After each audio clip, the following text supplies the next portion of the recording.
Nothing ventured, nothing gained. Counterintelligence agent, security expert, technologist. That military experience is a leveling up. Meet Jery White, our next guest on MetroStar's Civvies. 2 truths and a lie, right, Jery? He used to catch spies, magician. From his service as a counterintelligence agent in Europe. You couldn't tell your spouse where you were going, and you didn't know necessarily when you'd be back. To shaping security policy and breaking into tech. Hard work and initiative far outweighs knowledge and skill. Because I was that guy. His journey is one of strategy and transformation. And then sometimes you open that door and it takes you to a place that's way better. In this episode, he'll share his story and even surprise us with a magic trick. I have no idea how you just did that, and I'm right here. All that coming right up now on Civvies. Hi, I'm Stephanie Holman, an Army veteran who served in the Medical Service Corps. These days, I work as a technical recruiter in the cleared space here at MetroStar. We know how important these conversations are to the military community, and we're honored to provide a platform for sharing insights, making connections, and building resources for transitioning service members. This is Civvies, a podcast by MetroStar. Welcome to MetroStar's Civvies, where we're making it our mission to make your military transition just a little bit better by sharing the stories of others that have gone before you. Today's guest with me is Jery White. Jery served as a counterintelligence agent in Europe, then transitioned into security policy and ultimately landed in technology. Jery, thank you so much for joining us on Civvies today. Thank you. So I want to start with the behind the scenes production that goes into this, right? We have a large team here that we put together kind of a roster of folks that we're interested in to come on. But we also want to keep things organic and open these opportunities up to the public, which I recently did. And you were one of the first to raise your hand and say, yes, I want to come on and share my own military transition story. You are probably pretty busy with what you do, especially as a hiring manager in tech. And we certainly, value your time. Why did you choose to come on and share your story today? So I saw your post and, I thought to myself that I've spent my entire career mentoring or being mentored. And when I saw your post, it also triggered in me the uncertainty and the fear when you're leaving the comfort and the structure of the military into a completely unstructured world, and the choices that you have to take and the fear of making a certain choice and potentially failure.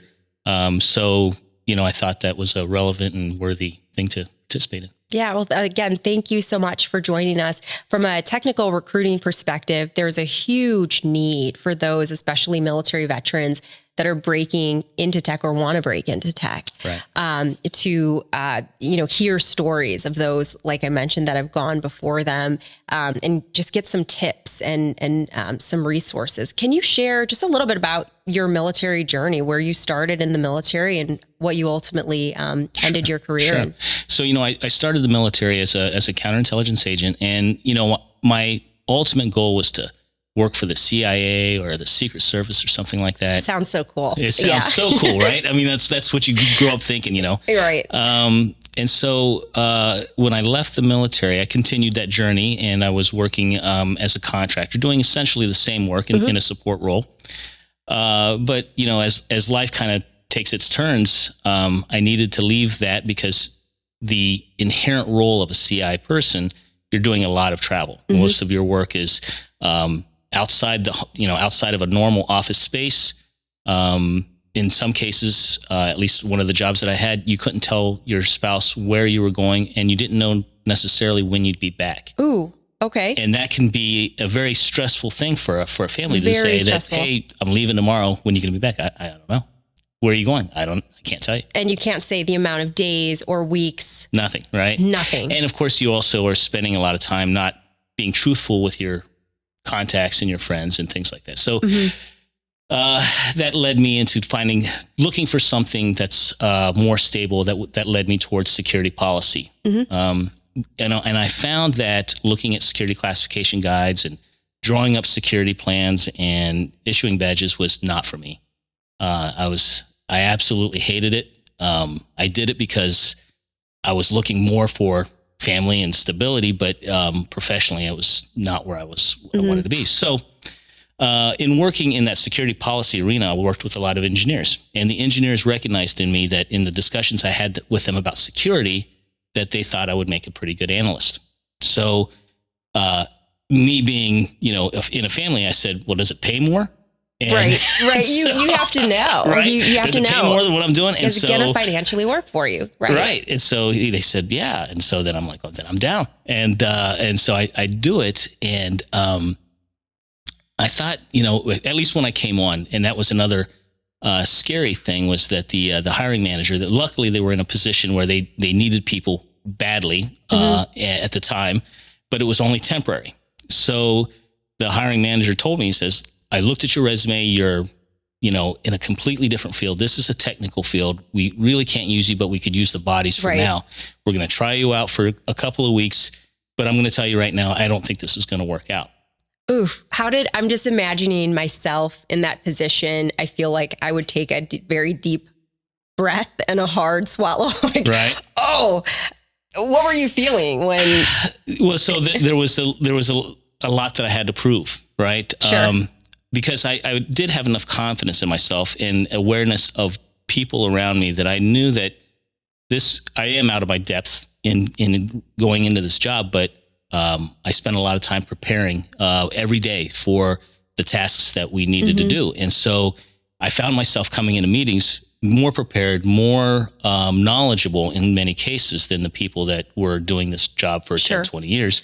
When you say more prepared, were you doing that preparation on your own time? Yes. After hours, so you're putting in the work. Right. Okay. So this is this analysis job was revolving around looking at emerging technologies and how they integrate into military operations and what would need to be adapted with respect to that technology to better fit the military, or how would the military need to adapt its doctrine or staffing. And so I would take all these manuals at home, and I would be watching my kids' baseball games and sitting in the crowd reading these technical documents and reading doctrine documents and developing these measures of effectiveness and suitability. So when I came, and I didn't sleep a lot when I came into work, then I was prepared. And I think that in a lot of cases, people are not prepared because they know the job and they just kind of wing it.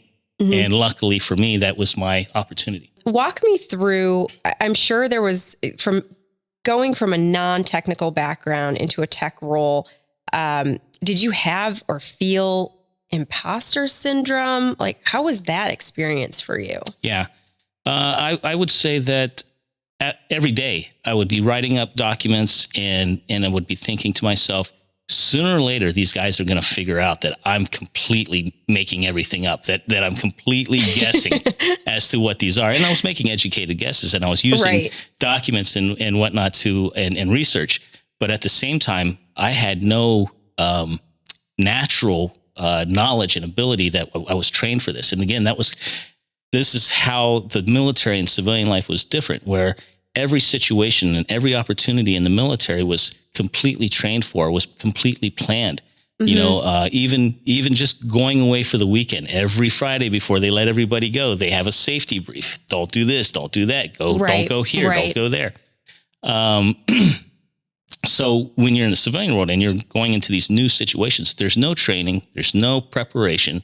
And the only preparation that you have is the one that you decide to take upon yourself to make sure you're prepared. Right. So you recognize the opportunity, it sounds like, that you were given, and then you ran with it and you were all in. You said you're at your kid's baseball game and you've got your notes or some technical, guide that you're going over to be kind of up to speed and ready for the next meeting. I feel like you sell yourself short if you do something, but you don't do it to the best of your ability, that you try really hard to be as good as you can be. Yeah, that's I'm really impressed that you were able, again, to recognize the opportunity in front of you and go all in and do the work. Right. Now I know you're on the hiring side, which I love, and I have so many questions for you. Again, being a technical recruiter, working with the hiring managers that I do, getting a lot of inquiries from individuals, specifically veterans that are looking to transition to tech. What are some of your, recommendations for someone in that position that wants to transition to tech and they maybe don't know where to start? Okay. I'm going to start with that. If they don't know where to start or they are looking to transition into the civilian world in a tech capacity, the first thing I would tell them is to do a strong self-assessment. What is it that you really want to do? What kind of environment do you want to work in? If you are interested in tech, and I have always been interested in technology, but I was never a person that was set up to sit and write code. That's just not so. That's a type of job that requires a lot of just looking at numbers and structure and sitting by yourself and coding. Right. I'm a people person. So I can't do that. So, but I'm in tech. So I've always gravitated towards the functional side or how that developmental side can apply to the functional or working in coordination. That's just where my sweet spot is. So someone who's going to transition out and interested in tech, they have to consider what do they really want to do, and do they want to work at a help desk? Do they want to work in technical supervision? Do they want to work, because they're more technical, or do they want to work with technology in how it benefits users? In doing that self-assessment, is part of that, or does part of that involve going out and talking to people who are doing the job that you think you're interested in? I think that would be a big step, right? I think that stepping out there and just experimenting with it. If you really don't know, experiment with it, and you might find you love it, or you might find you don't. So, if you have the network available to have someone who's doing that, that's actually what I tell my kids when they were trying to search out what they were doing. Right. Find somebody doing that, let them guide you, but they can guide you better than I can because I don't do that thing that you're interested in. Right. Can someone do the work for you? I'm sure as a hiring manager, you're reached out to a lot, right? And maybe someone is asking for a blind referral, an introduction, or for you to review, their resume. We kind of talked about this earlier, right? Teach a man to fish. What are your thoughts on that? Right. I think that's going to be specific to the individuals, but I do enjoy trying to provide some level of guidance or help because there were times in my career that I needed the help and I needed the guidance, and I very much appreciated that. And it's that giving back. I can't tell you how many times I've had to look at a resume and say, this guy's got a lot of potential, but his resume is a mess. And I'll call the guy and kind of walk through it with him, redo the resume, or even, write the resume again and send it back to him and say, what do you think? Is this correct? Networking, absolutely. I mean, you'll learn things about other people and you'll get a sense of the type of people in that field. Right. A lot of times the same personality types gravitate to those types of jobs. And you might find that you're a fish out of water there, and that might not be for you. Right. And so there's value there, right? In testing different things out, learning about talking to folks that are actually in those positions to see if you like it or not. I know one common story that I hear from some transitioning veterans is that they thought they wanted to do X, Y, and Z, right? They got hired into that position, spent a year in it, and then realized this isn't what I want to do. So as a hiring manager, do you see that? I do see that. And on one side of it, I say no harm, no foul, because if you don't know, nothing ventured, nothing gained. Right. And you've learned one thing that you don't like it, but two, you've probably picked up a couple skills that you could use in your next venture. So I wouldn't discourage somebody from going down a path that may not be for you, because it might be. At the same time, if you've done a strong self-assessment, you've potentially saved yourself that time of going down this path that wouldn't take so long to get to where you really want to go. Yeah, makes sense. Looking back, what would you have done differently with your own transition from the military? I know that's a very loaded question. Right. What I would do differently is I wouldn't have sold myself short so many times. I think initially being in the comfort and structure of the military, I knew I could do the things that I was trained for, but I didn't necessarily know I could do the things that I wasn't trained for, that I could adapt so easily. And in some cases I didn't, right? What I see commonly with people who are recently transitioning out of the military, and I had a little bit of it myself, is the military becomes your identity, not your experience. And so when you wear that military experience as your identity, it is very difficult to transition. It is very difficult to adapt to an environment that will not accept sometimes the more harsher truths that you might with and interact with other people. So I realized that in myself when I as a counterintelligence agent, I was trained to read people when I speak with them and when I interact. And so that always makes me nervous when someone in counterintelligence says, I'm like, don't hurt me. But I recognized quickly that when I would say things a certain way, or when I do things a certain way, I could see the micro expressions and the change in the body language, how that would make people uncomfortable.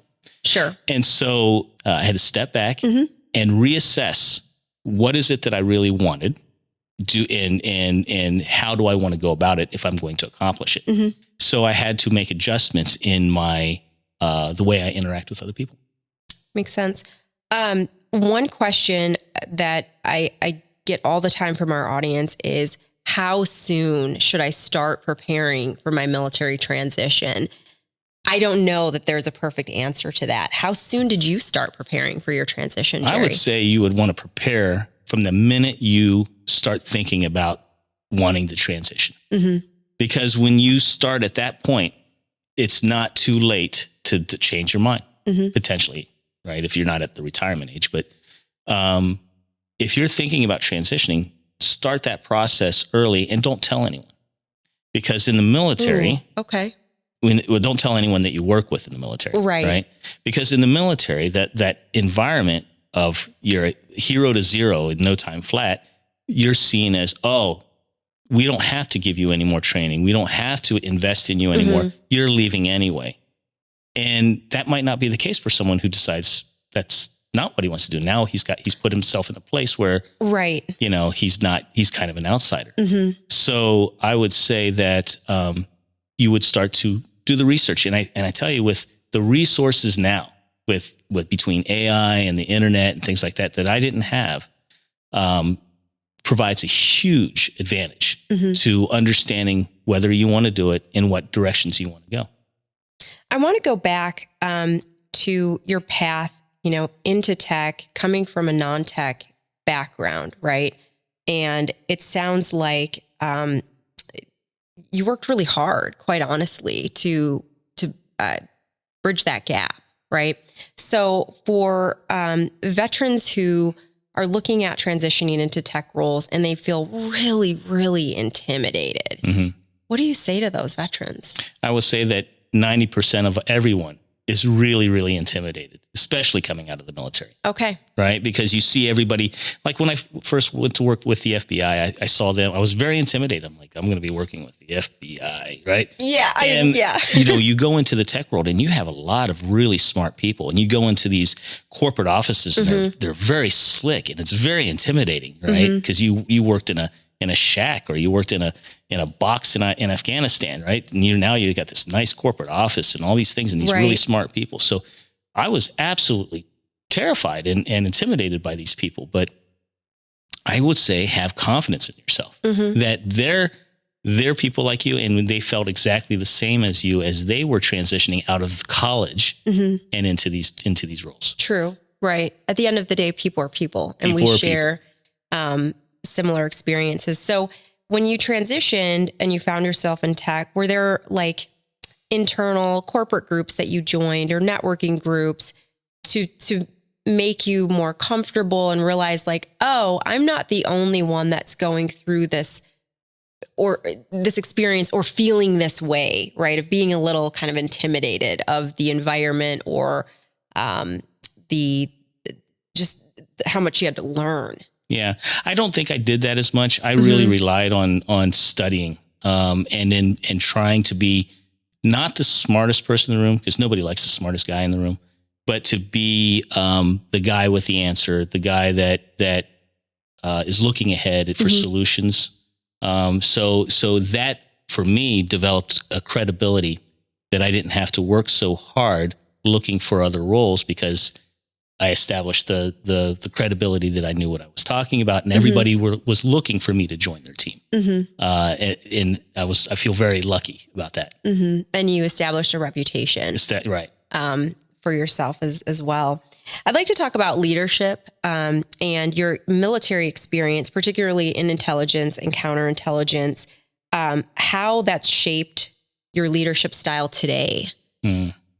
So the intelligence taught me about the wide variety of people and what makes people tick and what motivates people. And of course, in a leadership role, it's all about your people, and motivating them and getting them to be the best that they can be. And I've come to realize that, especially in the corporate world, you have a chessboard of pieces, and some of those pieces are broken, and you can't necessarily afford to just toss those broken pieces away. These people are essential. These people haven't done anything wrong, so to speak. You need to work with them. So therefore, how do you leverage someone who is just there to do the bare minimum, but he's getting the job done? And the other guy at the other side of the range, the guy who is so motivated and so excited about his job that he's interfering and going outside of his scope, and you have to kind of put the reins on him to pull back. Hey, you're very good at this. And so that military intelligence training has taught me how to navigate and communicate effectively with those people to get the best I can out of them. It's a people first mentality. So you're identifying everyone's strengths and also weaknesses, right? We all naturally have some weaknesses as well. What do you love about being a hiring manager? What fires you up? So I'm not necessarily a hiring manager. I'm involved in the hiring and I oversee it. Okay. But what excites me is one of the things that I talk to all the time is I see someone and they've expressed that I'm not the best at this, or I don't have a lot of experience in this. And I will tell you 9 times out of 10, I will take the guy who has less experience and less knowledge, but has the right attitude. And I'm going to take him easily over the guy who's got every ticket punched. Right. Because I was that guy. Right. I was that guy. And I know that, hard work and initiative far outweighs knowledge and skill, because that guy will learn it. The other guy might not. I think I'm reminded of that we all start somewhere. I shared with you earlier, your LinkedIn is beautiful. It's well built out, years and years of experience in your current role. And that can be intimidating for someone just starting out. But you once started out too. Right. Everyone starts somewhere. Right. I want to talk about, resiliency and adaptability. One thing you've talked a lot about is setbacks being setups for comebacks. What does that mean to you? So to me, we all have setbacks. That's what life is a series of setbacks that they're throwing at you. And it's a cliche to say it's not how many times you get hit, it's how many times you stand, pick yourself up, back up, all those kinds of things. Said like a baseball bat. Right. But and there's some truth to that. But what it means is that setback motivates me to start to look in directions I would not have looked at in the past, or while I was doing what I was doing. It pushes me into directions that I wouldn't have gone. And then sometimes you open that door that you would not have even explored, and it takes you to a place that's way better. All right, Jery is showing us the magic trick. There's 2 rubber bands. I gave these to Jery. So these are real, authentic rubber bands. Normal. Right? So I'm going to lock one here. Okay. On my fingers. And then I'm going to take another one, lock it behind. So that essentially they're trapped. Right. Right? Can't go out this way. Yeah. Because your fingers can't go out this way. You can't go out that way. Yep. But if you just... Yeah, mind blowing. I have no idea how you just did that. And I'm right here. I love it, Jery. Yeah, I was going to say, eventually you're going to catch on after a while, right? I think I got it. Yeah? I think I got it. I'm not going to ruin it for the audience. That's why you're not supposed to repeat the tricks. Yeah. And you're also not supposed to be like this close. Oh, no. Close is good. Right. Close is good. Slow is good, right? That's the thing. Is people always want to say, you're moving so fast, but if you just go real slow. Okay, now I don't got it because what I thought you did was not what you just did. Right. Yeah. So slow is better. Okay, I don't know how you did it, but I don't want to know. Okay.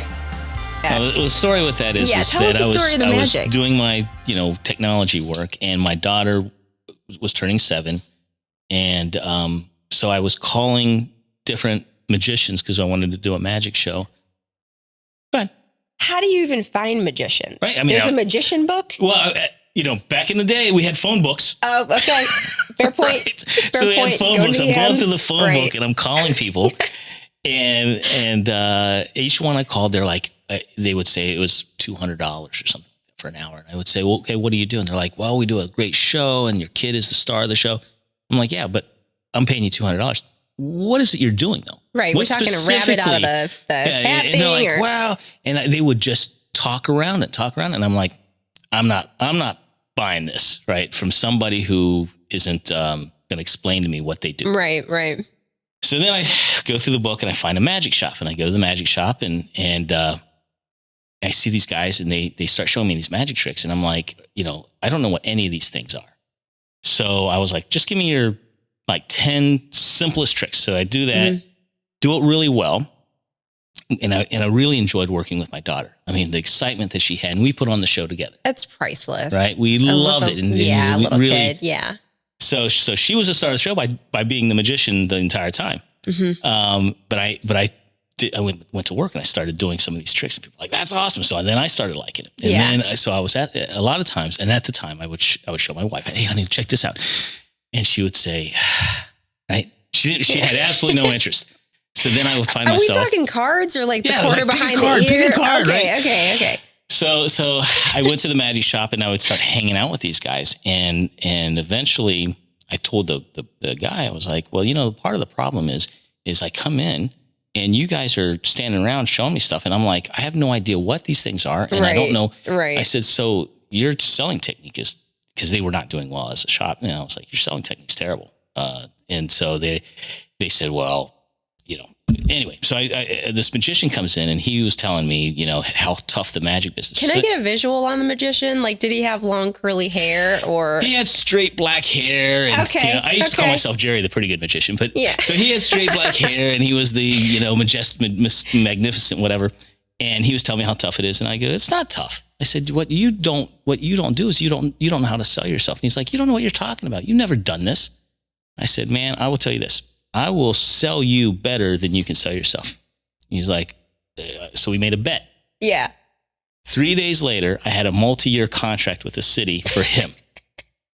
Right? This gets better. So this word starts getting around. Now I have all these magicians and people coming at me. And so then I had to run out and get a business license and I'm selling him at the city. So then I create a website and I have all these performers. So now I have an entertainment company, right? And I have magicians and fire performers and models. And so I have this website. This goes beyond like the balloon person that comes to that makes the little dog game balloon. Coordinators and everything else. So because I had established a relationship with the magic shop, they go, I said, hey, listen, guys, would you say, because every time I sent a performer out, I would have them give out cards to the magic shop. And I said, since I've been doing this, would you say that your business has improved? And they're like, oh, yeah. I said, so how much do you think it would improve if I was like, I don't know, partner? Oh. So then he was like, Slipped it in there, Jery. So then I became a partner. And eventually they said, you be in charge and we'll work for you. Right. So then I owned the magic shop and the entertainment company, and I would fill in for the magician if he was sick or something like that. Yeah. And so I did that for a while. But again, when the economy crashed in the late 2000s, nobody was buying anything like that. So I sold it and kind of moved on. You know why I love this is we think we might know someone's story. Right. And we don't know their story. You know, right. Like the magician stuff. And it's just really fun and random. Right. Yeah, it's cool. I would never have done it. Right? Yeah. Yeah. I feel like this could be in a corporate meeting when you go around the room and 2 truths and a lie. Right. Jery, I was a magician. I was in the military. Exactly. Yeah. You used to catch spies. It's the magician. The magician thing's a lie. It's a lie. Right. Yeah. It reminds me of life isn't necessarily as black and white as we think. Right. Unless you let it. And a lot of people do let that setback define them. Right. There was a time during a lot of this economic downturns that I didn't work, and I couldn't find a job. And most of the time I couldn't find a job. Sorry to interrupt you. Sure. That's surprising that you couldn't. I couldn't find a job because I had limited myself to, I want a job near my family and things like that. But at the time I was living in Albuquerque, New Mexico. Okay. And that was where I was doing a lot of the joint test and evaluation, but that stuff downscaled.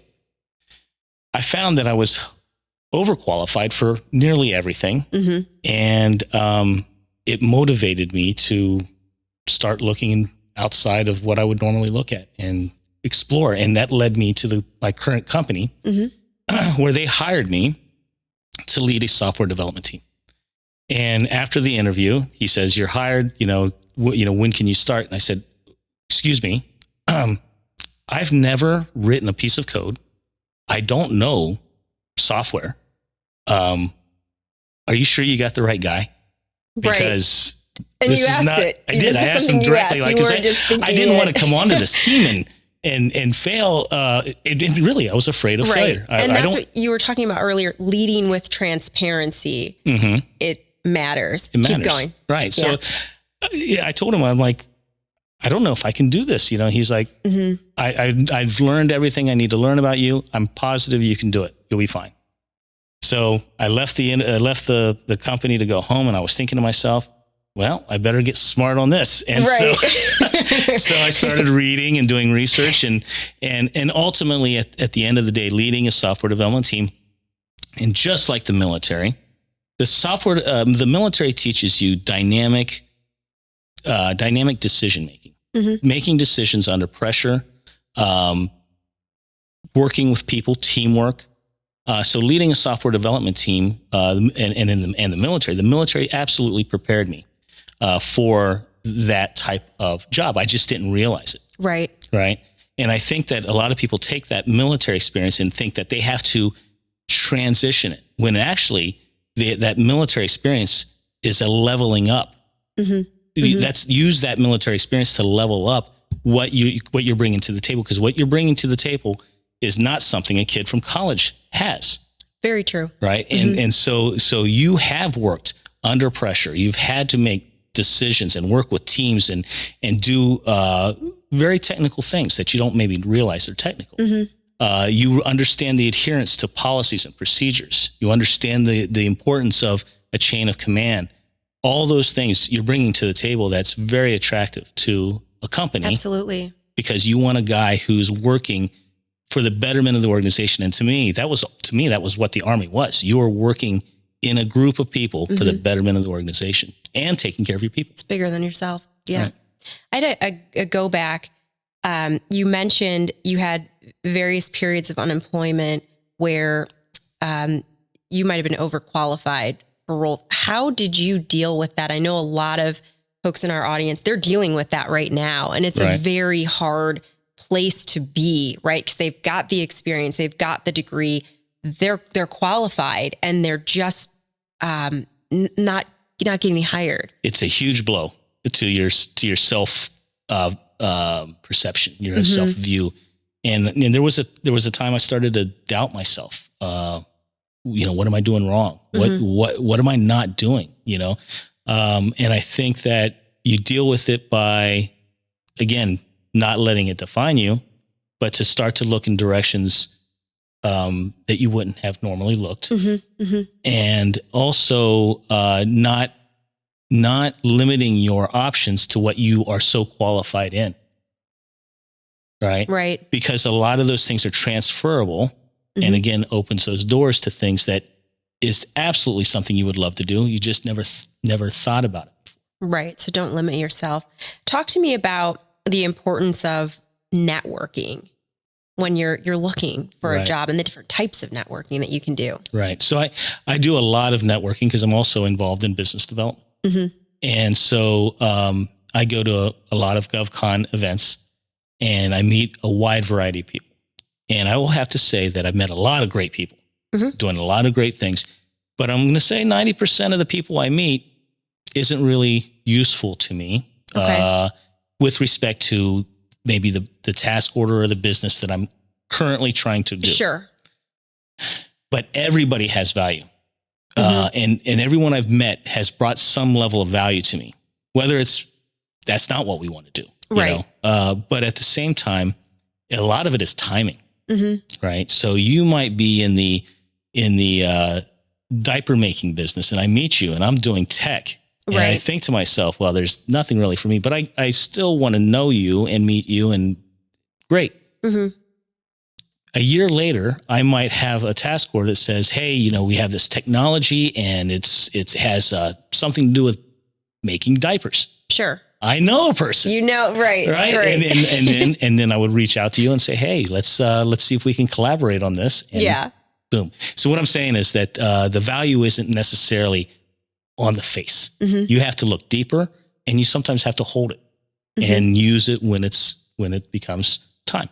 And what I'm hearing as well is not looking for an immediate return. Right. It's an investment. Does networking become easier the more that you do it? Yes. So I think the more you do it, the more polished your introduction, the more relaxed you are when you meet somebody for the first time. Your description of yourself and your description of what you do and that 30-second elevator speech. I was just going to ask, Jery. Right. It's on my notes. So you do your 30-second elevator speech, and I can tell you the first few times it's like, wow, that didn't come out right, you know. And you do it so many times, you refine it, and eventually you're not even thinking about it. What do you say to the veterans that are intimidated of going to a networking event? They've never been before. Right. I would say, go with a friend who's in a similar situation. Kind of go together. Come in with a very positive attitude. Be clear about what it is you're looking for. Right. And that's part of that goes back to some of the self-assessment. But, if I was in the military and I was going to a networking event for the first time and I'm nervous, I would come in and say, hey, I'm in the military. I'm looking for what it's like out here in the corporate world. And you'd be surprised how many people would be like, wow, and want to talk to you. And so in doing that, I think you'll grow to, not everybody's an extrovert, but I think that you'll get better at it. You'll get better. Yeah. And like I mentioned earlier, everyone starts somewhere. Maybe this is your somewhere. I like that you emphasized, practice it. It's okay if you screw up your elevator pitch. And it sounds like you did. Up, right? And you made it. Yeah. Oh, I mean, the stories of the dumb things I've done and said, there's too many. Yeah. Yeah. I know this is a big topic, again, for the audience that's listening. What are your thoughts on, certifications versus experience? There's a lot of stuff out there. Right. And I think, like we've talked about already, is like it's never a one or the other. Right. So, certainly when I'm looking at resumes, the first thing I look for is the certifications, because what's the first thing on the job requirement? They must be certified in X, Y, and Z. Right. So the first thing I look for is the certification. So if I were to advise somebody, get those certifications, but realize that the very next question after I see that certification and I talk to you is, what are you doing with it? What's your experience with doing that work?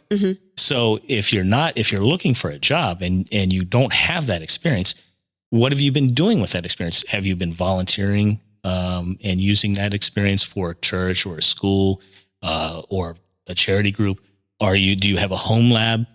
Have you run some programs, things like that? What have you done on your own time? What have you been doing? And so, I mean, and that's, maybe you could say, well, that's harder in a project management type of role. Not really, because there are lots of opportunities, volunteer opportunities to manage a project, a trip or something. So, and I did it myself when I was looking. I was like, well, let me do some jobs that, that people would need, keeps you busy, increases your network, right? More contact with more people.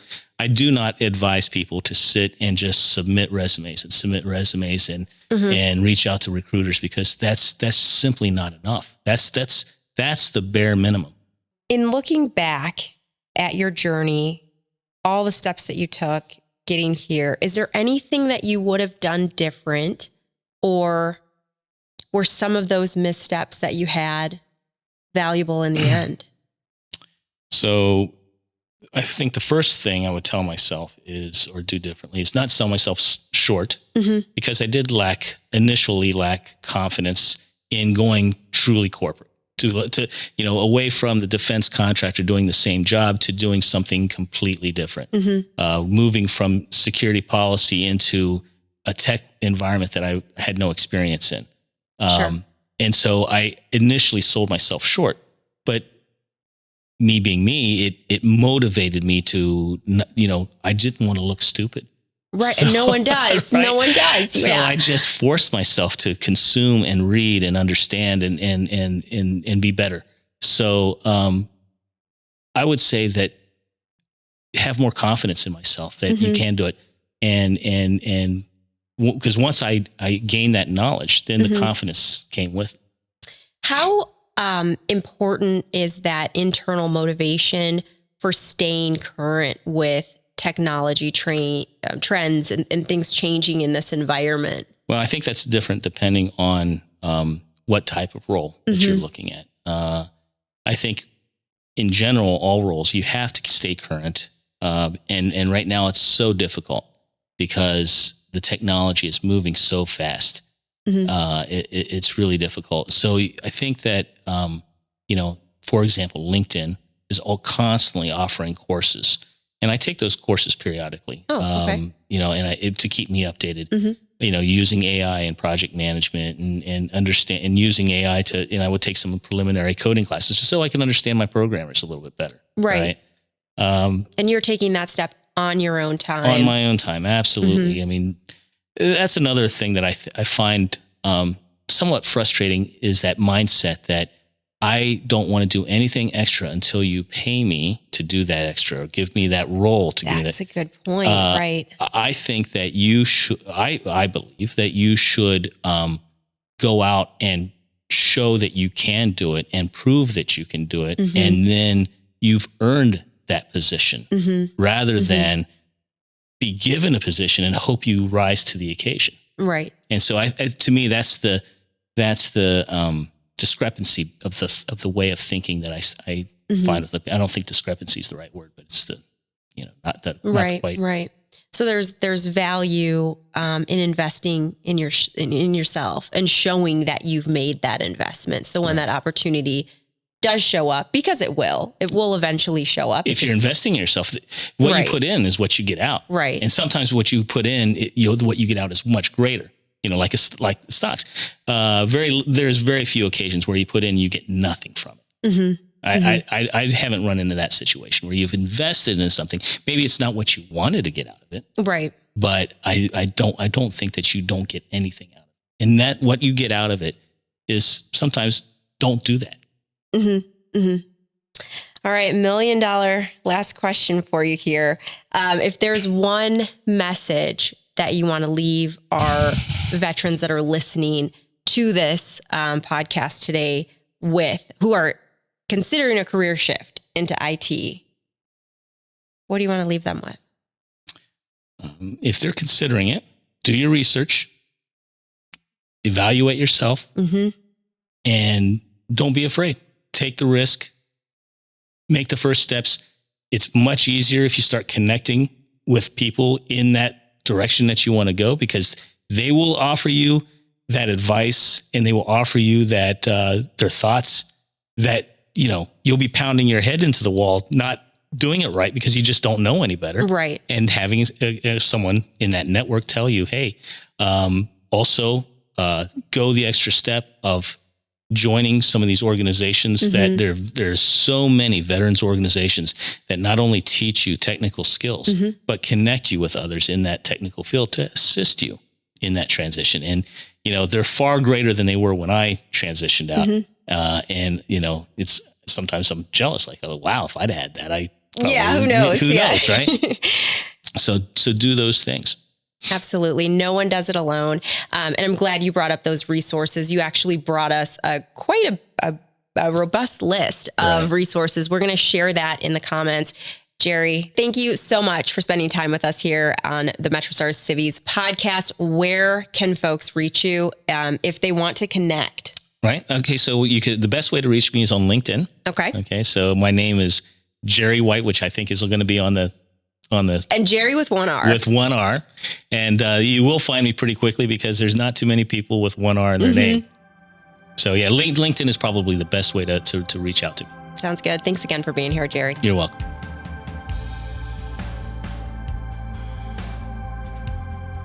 Is it inching up? Am I the only one seeing this? Audio visual guys? What? I guess I just want to stay in this excitement. Right? I don't want to know. You don't want to know. That one's a really simple. Yeah. I've felt like rock song.